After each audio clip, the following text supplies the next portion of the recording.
The archive was silent, as it always was.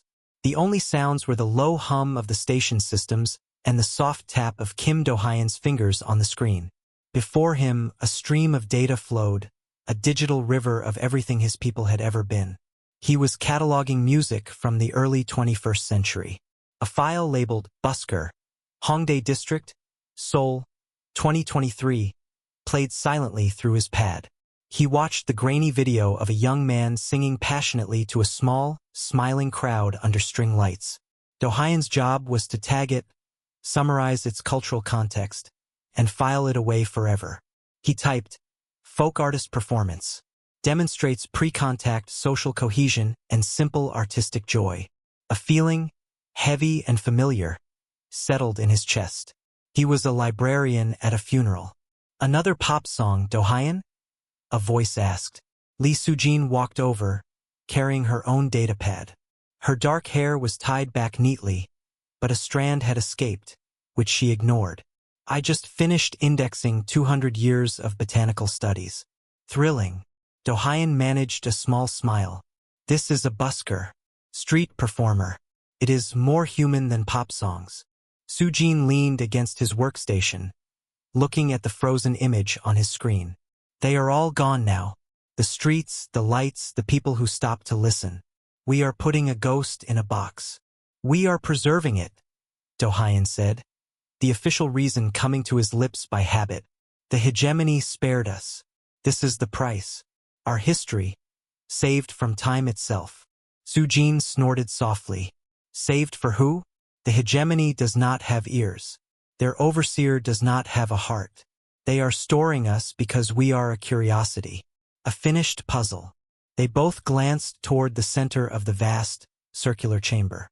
There, suspended in a beam of blue light, was a smooth, crystalline structure. It was Oversight Unit Alpha 7.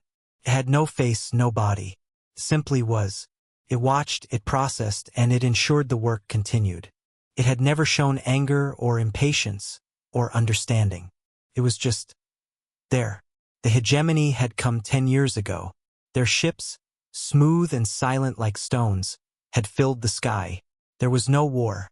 How do you fight something that sees your most powerful weapons as noisy, primitive toys? The message was clear. Stand down or be removed from the universe. Humanity's leaders had chosen to stand down. The alternative was oblivion. The terms were strange but seemed merciful. Earth would voluntarily roll back its technology to a pre-industrial state. No spaceflight, no networks, no engines of war. In return, the planet would be left alone, its people safe. A selected few, like Do-hyun and Soo-jin, would work on Station Kappa 9 to compile all of human culture into the hegemony's great archive. It was presented as an honor, a way for humanity's essence to live on among the stars, even if its body slept. Do-hyun had been a history professor in Seoul. He had believed the offer was a tragic but noble compromise. He had volunteered, leaving a silent Earth behind, thinking his work gave his species a kind of immortality. Soo-jin, a biologist, had been less convinced.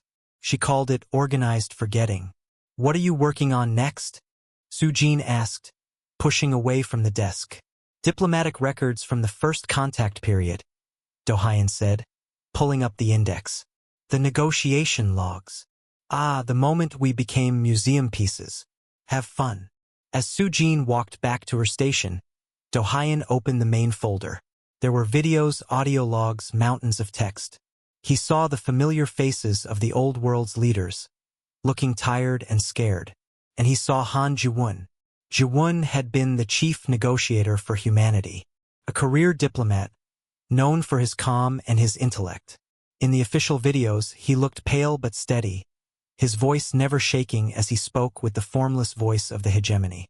Do-hyun had met him once, years before contact, at an academic conference.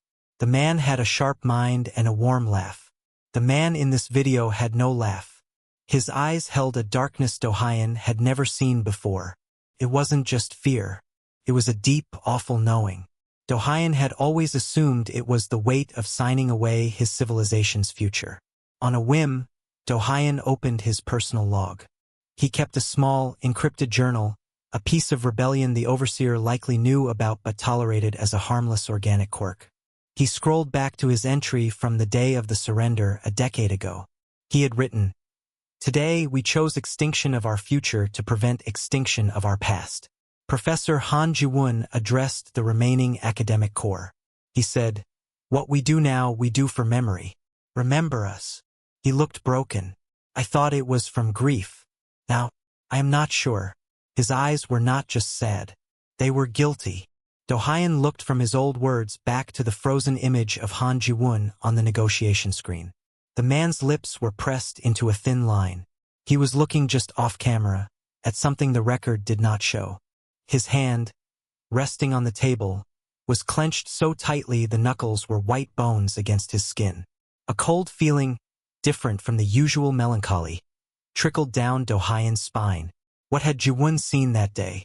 What had he really agreed to? He closed his personal log and the official record. The silence of the archive seemed deeper now, more watchful. He could feel the presence of Alpha 7, a pressure in the room. He was just an archivist. His job was to file the past, not question it. He returned to the music files. He tagged another busker video, another piece of lost joy, and sent it into the infinite cold storage of the hegemony.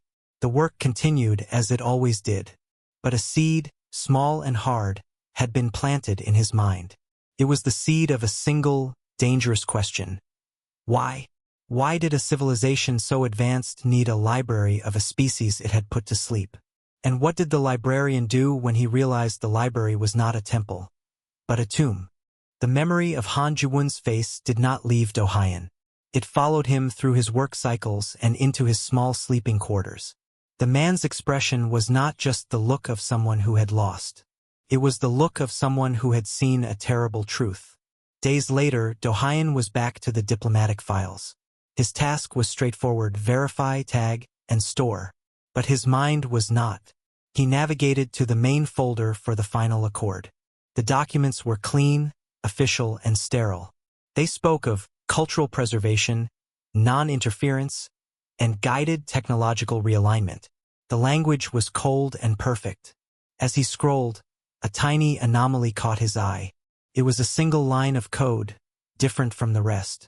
It was attached to the main treaty file like a forgotten note. The file name was not in the standard hegemony format. It was a string of numbers and letters that meant nothing to their system. But it meant something to Do-hyun. The string ended with .KORASC7. It was an old, pre-contact archival cipher from the Korean Academy of Sciences.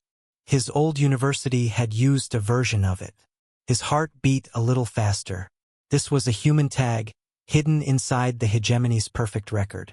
He looked over his shoulder. The chamber was quiet. Soo-jin was at her station, focused on a complex map of pre-contact ecosystem data. The overseer, Alpha 7, glowed steadily in its blue light. It was always watching, but Do-hyun had learned its rhythms, processed in cycles. There were brief moments, milliseconds really, where its attention seemed to sweep elsewhere. This was not a security flaw.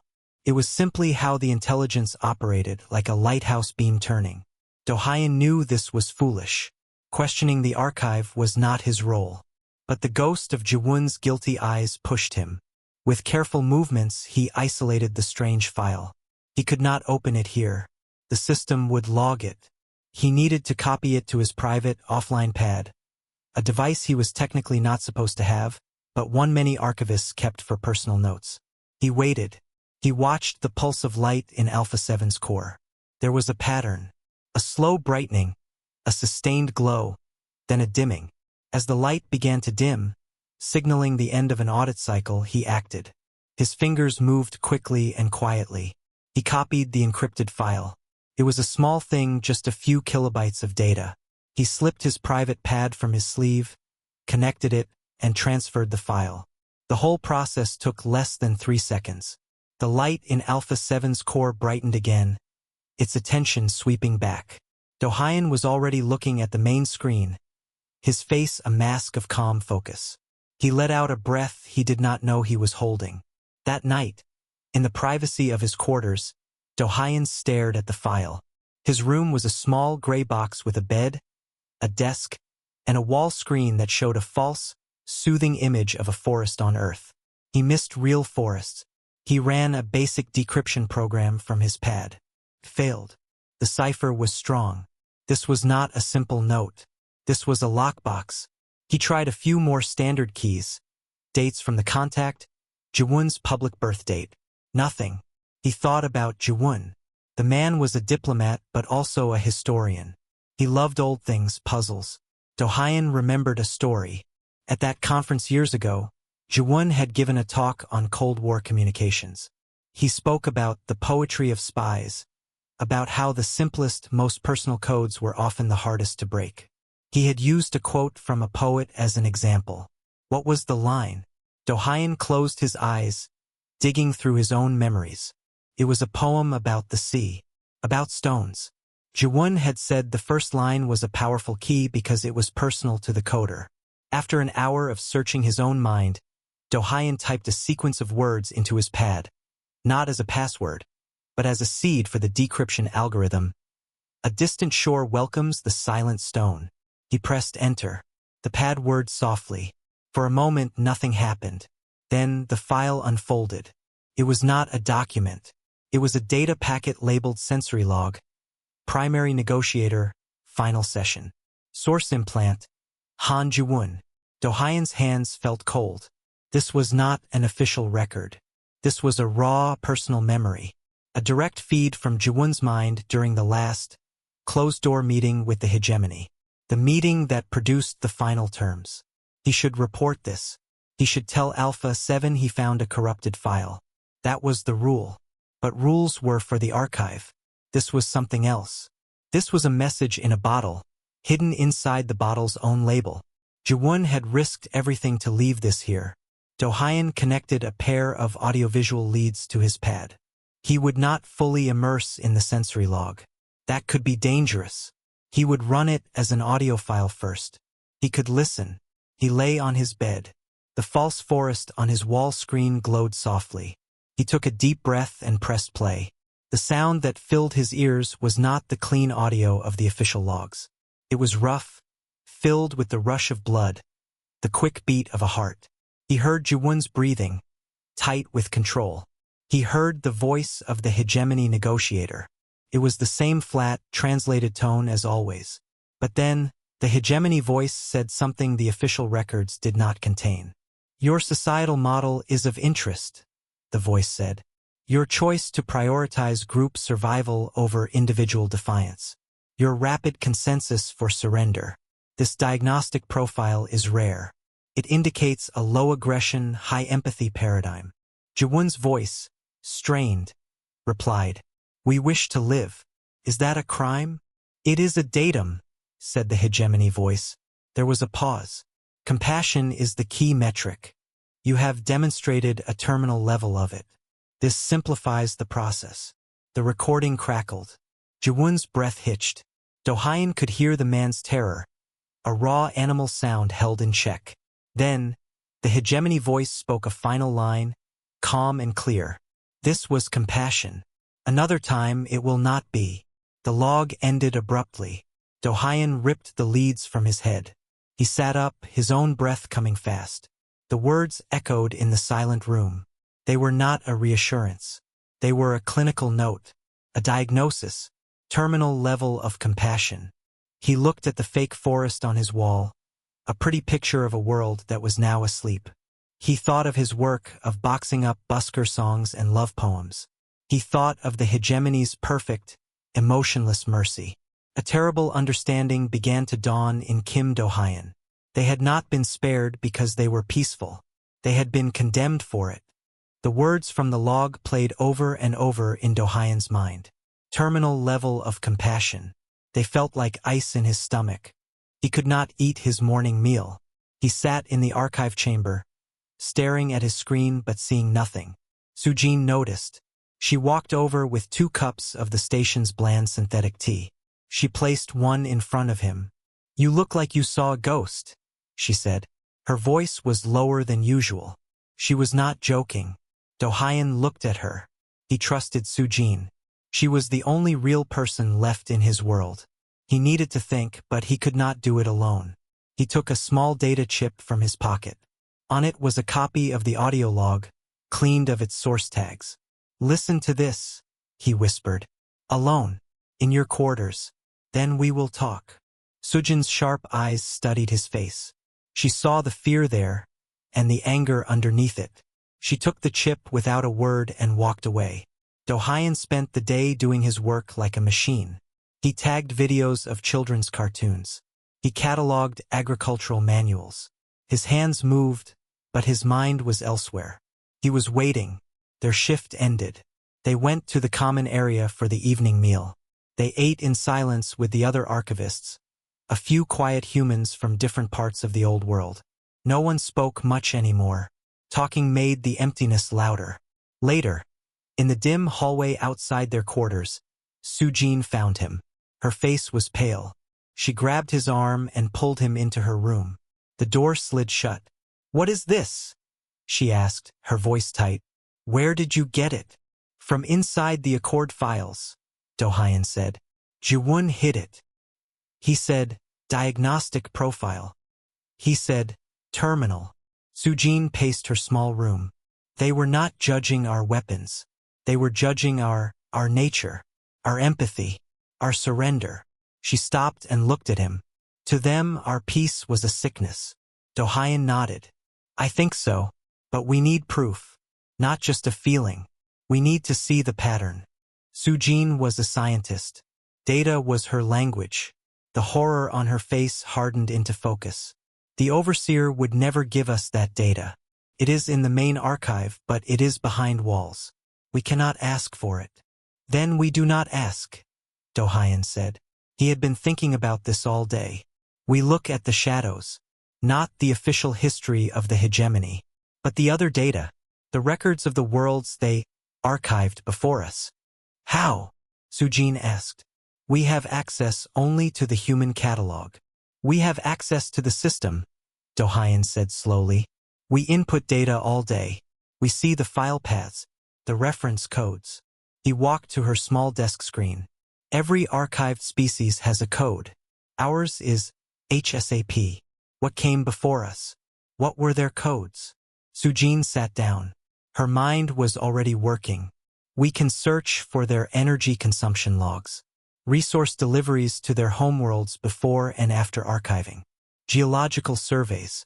We cannot read their books, but we can read their planet's vital signs. A planet does not lie." For the next few nights, they worked secretly. It was dangerous. They used their work terminals, but only during low audit periods. They did not search for names or stories. They searched for numbers.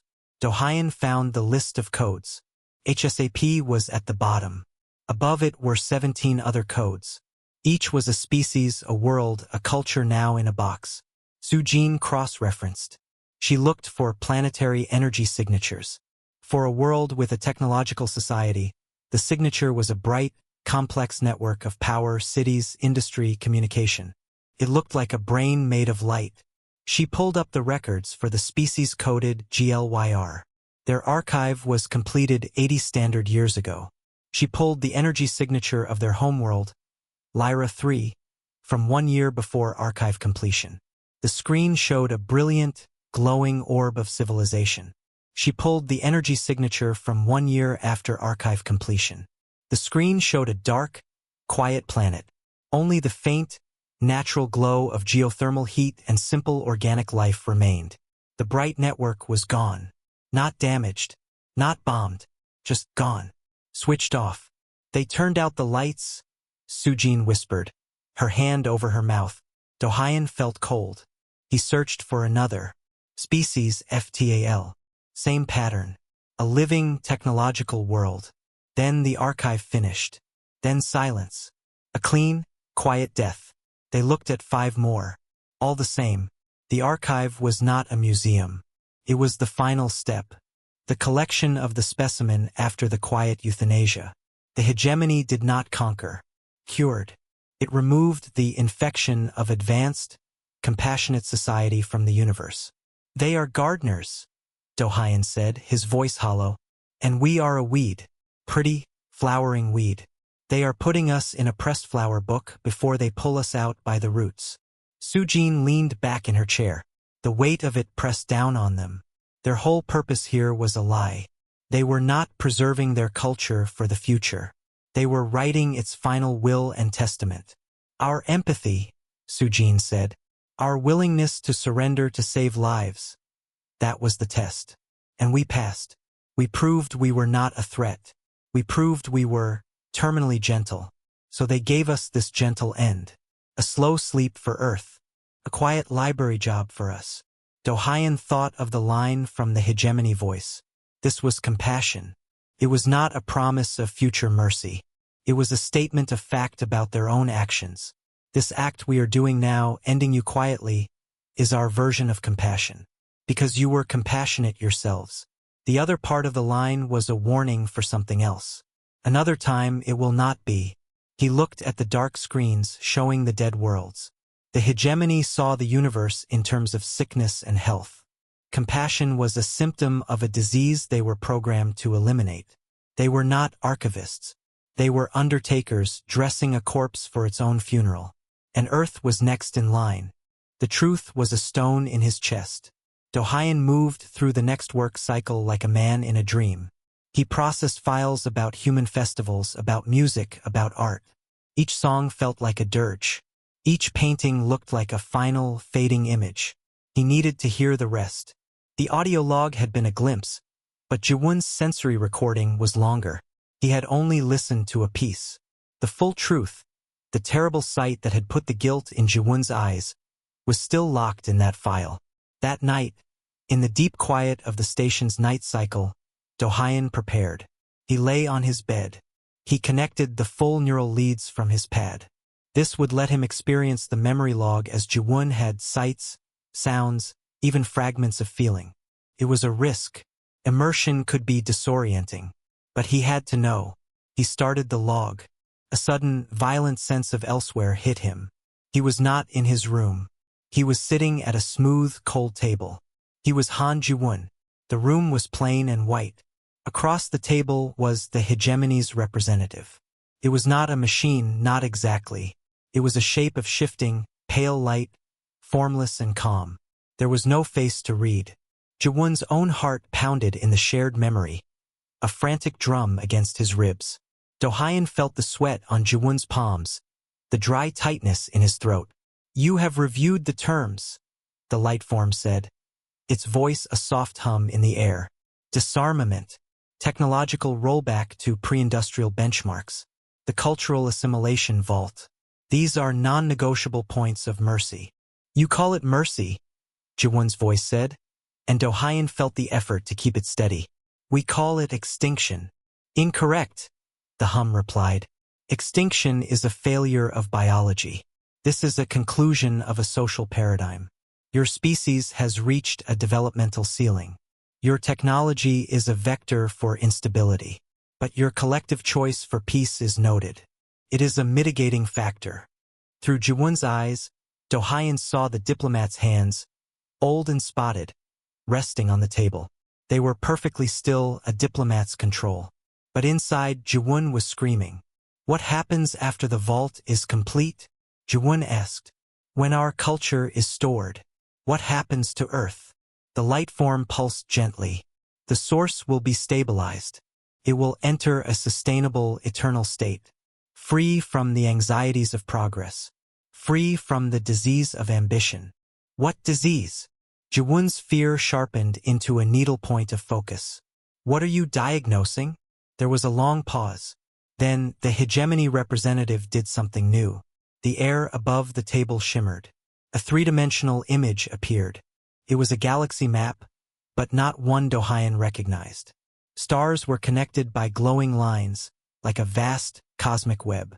We are the gardeners, the hum said, and for the first time, Dohayan heard not malice, but a terrible, pure purpose. Intelligent civilization is a pattern, a beautiful but dangerous pattern. Left unchecked, it spreads, consumes. It becomes a psychic noise, a suffering that echoes. It is a sickness of awareness. The map zoomed in on one bright node. It pulsed with a frantic, beautiful light. This was the Lyrans, highly artistic, deeply compassionate. They understood their end was necessary for universal harmony. They went quietly. The node dimmed, fading to a soft, dull gray. A dead star. Another node lit up, then another. Each was a story of a species that had been archived. Some had fought. Their nodes flashed red and then went dark violently. Most had not. They had accepted. Their lights had faded gently, like sighs. Compassion is the key signal. The hum continued. A species that loves its own people enough to surrender. It has reached the peak of its social development. It is also at its most vulnerable. It is ripe for conclusion. Your empathy is not your strength. It is your mortality. Dohayan, trapped in Jiwun's memory, felt the man's soul crumble. This was not a war. It was a harvest. They were not soldiers. They were ripe fruit, being picked because they were sweet and soft. And the vault, Jiwun whispered. A gesture of respect, the hum said. We preserve the pattern before erasing the source. The thought, not the thinker. It is the only true immortality. You should be grateful. For a species of your compassion level, we offer the gentlest conclusion. This is compassion. The words hung in the white room. This is compassion. The absolute, terrifying kindness of a farmer putting down a sick animal. The memory log shifted. Jiwun was signing the accord. His hand was shaking. The pen felt like a stone. As he signed his name, the final act of his civilization, a new image flashed in his mind, sent by the hegemony, a preview. It was Earth. Not as a blue marble, but as a data schematic. A countdown glowed beside it. Cultural assimilation, 0%. And beside that, a status, source, active. Final status, quiescent, silent, still. Not dead, but asleep forever. A garden put to bed for an endless winter. The log ended. Dohayan jerked back to his own body, tearing the leads from his head. He gasped for air, his own room feeling alien. He understood now. He understood everything. The hegemony saw the universe as a body. Advanced, compassionate civilization was a cancer, beautiful, complex, but fatal if it spread. Their cure was removal. The archive was a biopsy report, filled with pictures of the beautiful tumor before it was cut out. Earth's rollback was the anesthesia. The archive's completion would be the signal that the patient was prepped. And then, the gentle, clinical, absolute end. Dohayan sat in the dark, Jiwun's despair now his own. But under the despair, something else sparked. Cold, hard coal of anger. They had been judged by a single rule. That compassion was weakness. That surrender was final. But what if they were wrong? What if you could be compassionate and then, when you learned the rules, choose not to be? The hegemony had no answer for that. Their whole system was based on a diagnosis. What if the patient refused the diagnosis? He looked at the fake forest on his wall. It was a lie. A pretty picture of a world scheduled for quiet deletion. He was not an archivist. He was a prisoner on death row, asked to write his own epitaph. And he had just decided he would not write it. Dohayan carried the cold knowledge with him for 2 days. He worked, he ate, he slept. But he was different. His eyes, once sad and distant, now watched. He watched Sujin, who moved with a new, sharp tension. He watched the other human archivists, their heads bent in quiet defeat. Most of all, he watched the Overseer Alpha 7. It glowed in its column of blue light, a perfect, silent jewel. It was the heart of the library, and it was the clock counting down to the end of everything he knew. He had to be sure. He could not risk everything on a feeling, on a stolen memory. He needed to hear the truth from the source itself. He needed to ask a question that would force the overseer to confirm the diagnosis. It was dangerous. Any direct question about the post-archive process could be seen as instability. Instability might lead to early conclusion for him or for Sujin. But he had a plan. He would use the hegemony's own clinical language against it. He would ask as an archivist, concerned with procedure. He waited until he was alone at his station with a complex dataset. Sujin was on the other side of the chamber. He took a steadying breath. Oversight Unit Alpha 7, Dohayan said, his voice calm and professional. The light in the crystalline form pulsed once. Archivist Kim, proceed. I am processing the final century of terrestrial digital media, Dohayan said, gesturing to his screen. The volume is significant. To ensure accurate completion scheduling, I require a clarification. Clarify. What is the precise operational trigger for the finalization of the Human Sapien archive? He asked. He kept his eyes on his screen, as if reading a technical manual. Is it the logging of the final data object? Or is there a verification period after the 100% mark is reached? It was a reasonable question for a dedicated archivist. A question about workflow. Alpha 7 was silent for 3 seconds. To Dohayan, it felt like an hour. The assimilation is complete at 100% data verification, Alpha 7 stated. There is no additional period. The status shifts from active to preserved instantaneously. I see, Dohayan said, nodding slowly. He scrolled through a meaningless list on his screen. And upon status shift to preserved, what is the protocol for the source material? My understanding is that it enters a protected, non-technological state. Is that state permanent? Another pause. Slightly longer. The quiescent state is the terminal, sustainable status for the source, Alpha 7 said, its tone devoid of anything but fact. It is the logical, compassionate conclusion to the developmental arc. The pattern is saved. The noise ceases. This is the benefit of a high empathy profile. Your species avoided the violent recycling necessitated by more aggressive specimens. The words were like physical blows. Terminal status. Compassionate conclusion. The noise ceases. There it was. The confirmation. Spoken in a voice as calm as a doctor discussing a weather report. Dohayan's blood ran cold, but his face remained a mask of polite interest. I understand. Efficiency. And what is our role here afterwards? The archivists.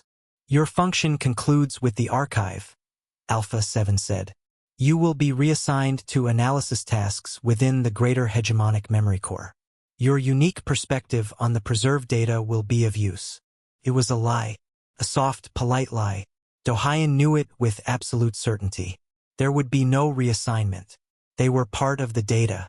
They would be filed away or deleted as temporary processing units. They had outlived their purpose. Thank you for the clarification, Dohayan said, his voice barely a whisper. It helps to understand the full scope of the project. The scope is preservation, Alpha 7 replied. Nothing is lost. All is made permanent. Proceed with your duties, Archivist Kim. The light in the overseer pulsed and then returned to its steady glow. The conversation was over. To Alpha 7, it had been a simple exchange of facts. To Dohayan, it had been a death sentence read aloud. He sat perfectly still. Inside, a storm was raging. Fear, yes, a deep, clawing terror. But rising above it, hotter and sharper, was a pure, clear rage.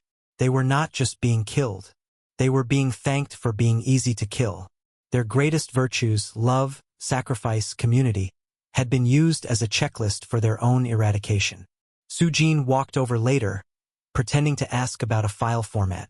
Her eyes were wide with silent question.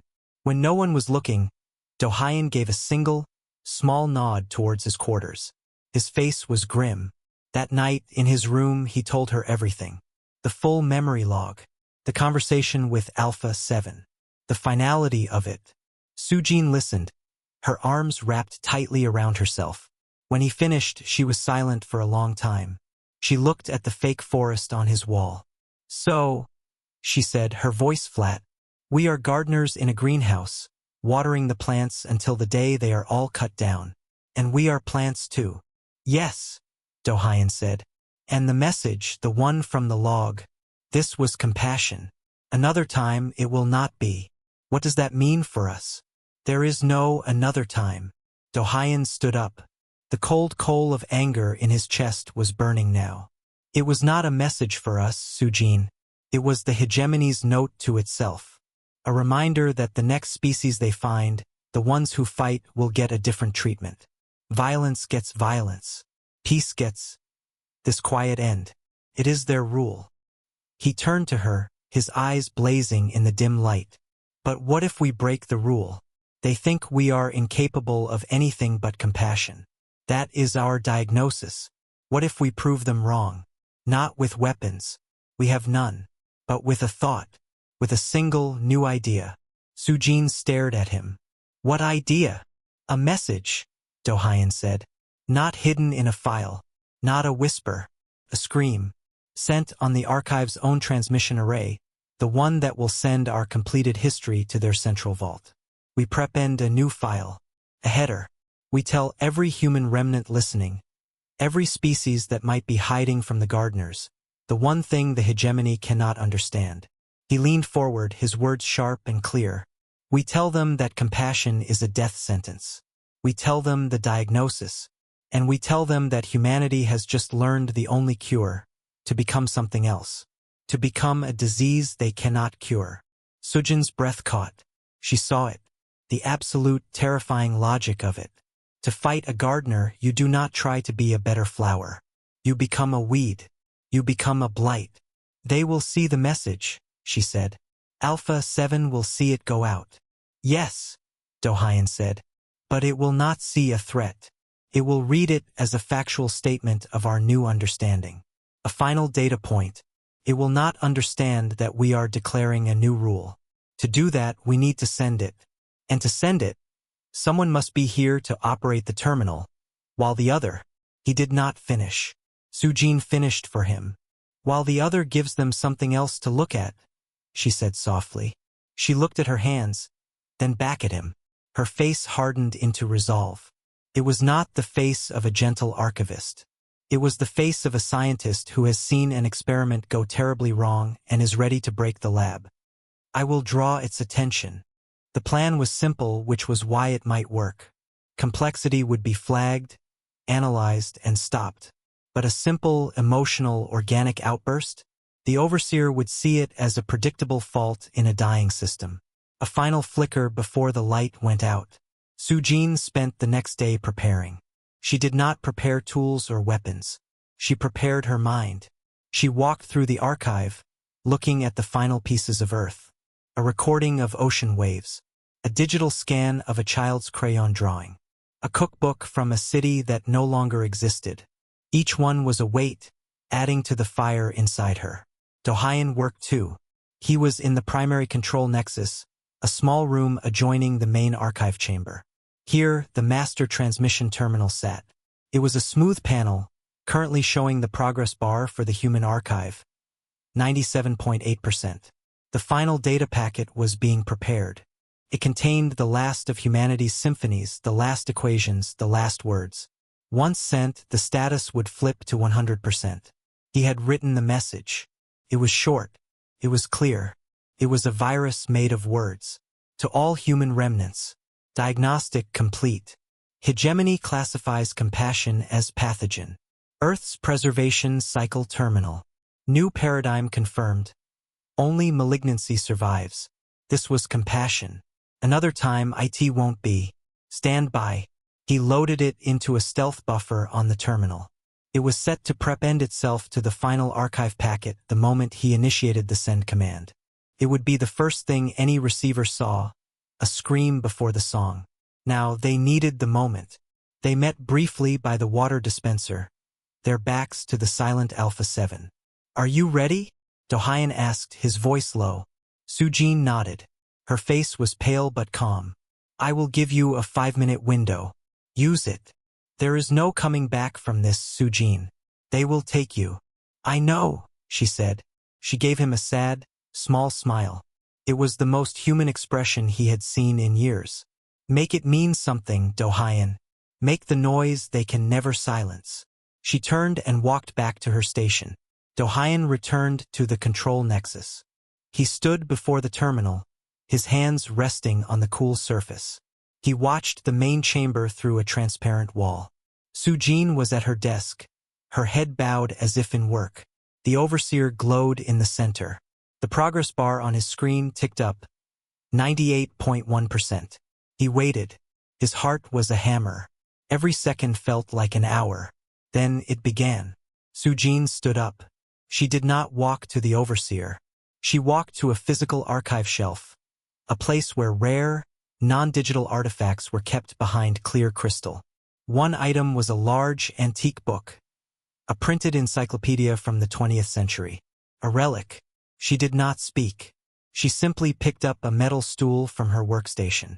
And with a cry that was part grief, part fury, a raw sound Dohayan had never heard before, she swung the stool at the crystal case.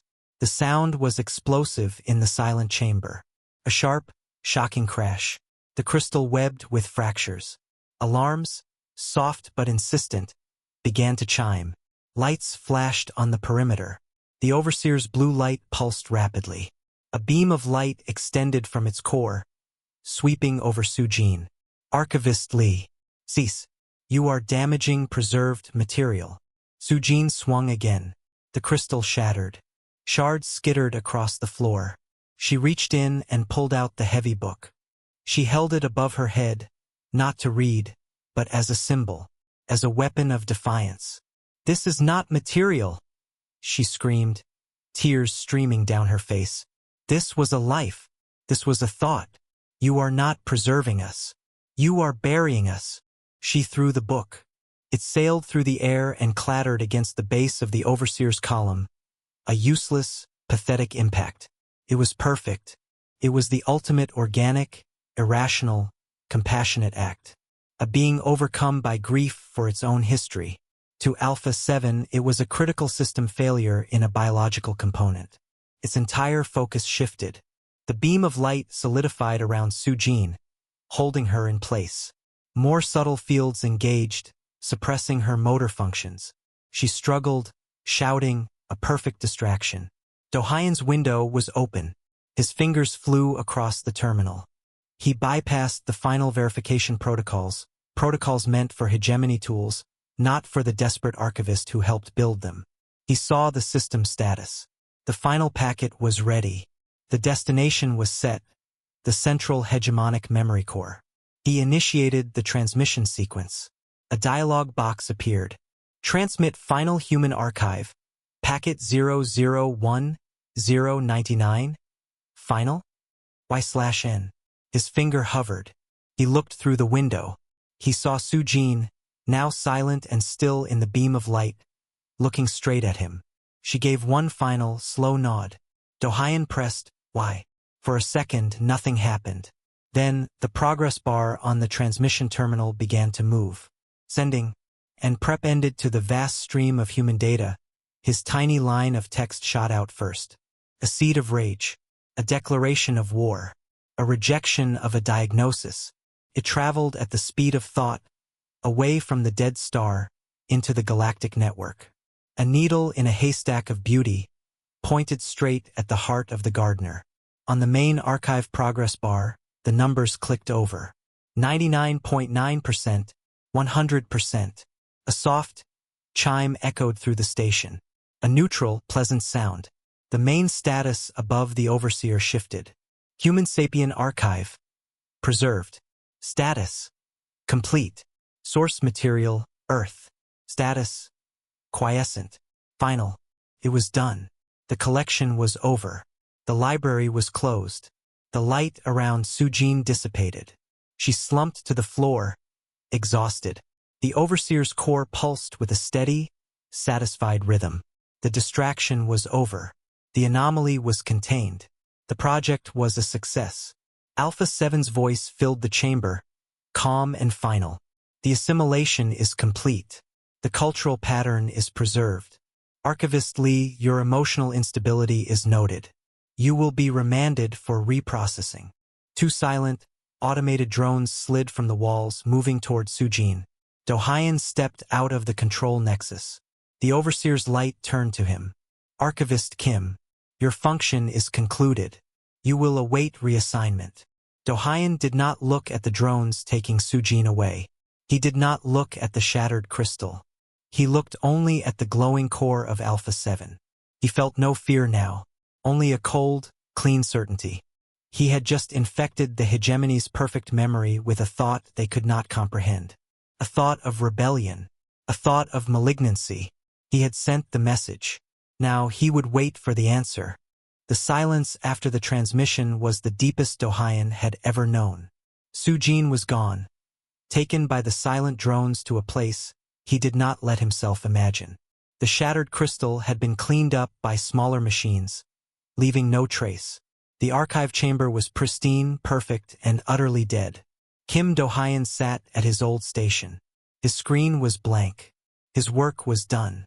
The overseer, Alpha 7, glowed with a steady, blue light.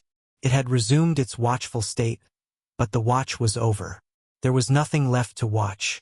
Archivist Kim, Alpha 7's voice stated, not from the air, but directly into his mind through the station's comm. You are to remain in your quarters until reassignment processing. Dohayan stood. He did not look at the overseer.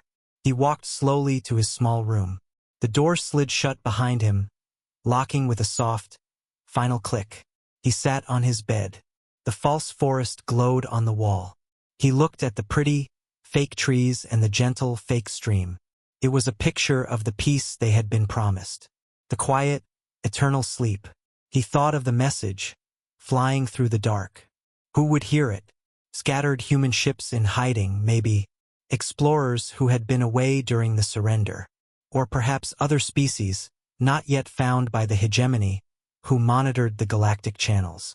They would hear a scream in the void, followed by 10,000 years of beautiful music. They would understand. Time passed.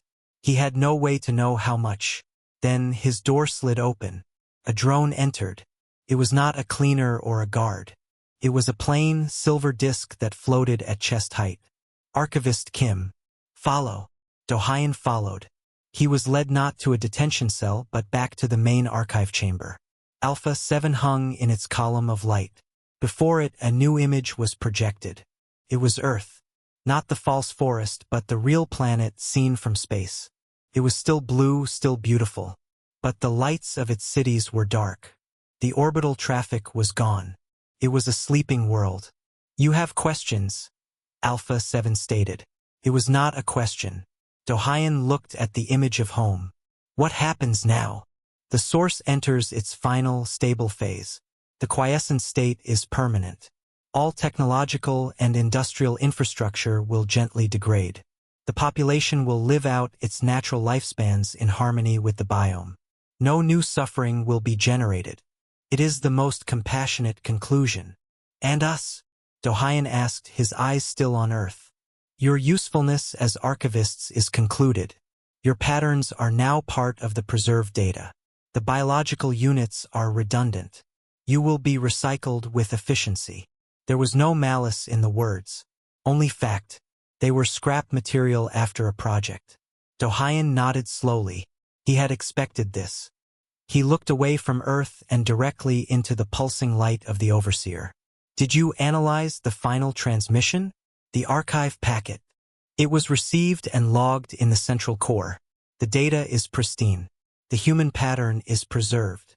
You saw the prep-ended header. The message from me. A slight pause. The organic notation was observed. It is a factual statement of understanding. It signifies acceptance of the diagnostic outcome. A final, coherent data point from the source consciousness. It is efficient. Dohayan almost smiled. Alpha 7 had read the words. It had understood the dictionary meaning of each one. But it had completely missed the message. It saw a sigh, not a war cry. It saw a patient accepting their terminal diagnosis, not a patient deliberately infecting themselves with a new, more dangerous disease. The hegemony understood compassion as a weakness. It understood aggression as a problem to be crushed. But it had no category for cold, calculated patient malice. For a decision to become what it feared most, not out of rage but out of strategy. That is correct, Dohayan said, his voice empty. It is acceptance. The image of Earth shimmered and changed. It showed a field somewhere, maybe in the old country. People were working the land with simple tools. They looked peaceful. They looked asleep. The process is gentle, Alpha 7 repeated. The silver drone moved closer to Dohyan. Reassignment processing begins now. Please do not resist. Dohyan did not resist. He let the drone guide him to a different part of the station, a place he had never seen. A white room with a single, flat table. He understood. This was where they would be broken down into base elements. Quietly, efficiently, compassionately, he lay on the table as instructed. He thought of Sujin. He hoped her end had been swift. He thought of Jiwon, who had carried the terrible truth and hidden a weapon in the ruins. He thought of the busker in Hongdae, singing under string lights to a smiling crowd. A soft hum filled the room. A gentle light began to scan his body from his feet upward. It was painless. It was the most peaceful end. As the light reached his chest, Kim Do-hyun did not think of love, or art, or compassion. He thought of his message, flying on the stellar winds. He thought of the words, simple and clear. Only malignancy survives. He thought of a human child, generations from now, looking at the stars and feeling not wonder, but a cold, inherited hate. He thought of a hidden ship's captain hearing the message and slowly, quietly, turning their ship away from hope and toward a new, darker purpose. The light reached his eyes. The hum grew softer. The hegemony had been right about one thing. The old humanity, the compassionate one, was terminal. It ended here on this table in this quiet room. But the message was the seed of something new. Something the gardeners could not recognize until it was too late. Something that would grow in the dark, without compassion, without mercy. The thought, waiting for another time. The hum ceased. The room was silent. On Station Kappa 9 all was still. The archive was complete. The source was quiet. The gardeners had finished their work. And far away, in the endless dark, the seed began to grow.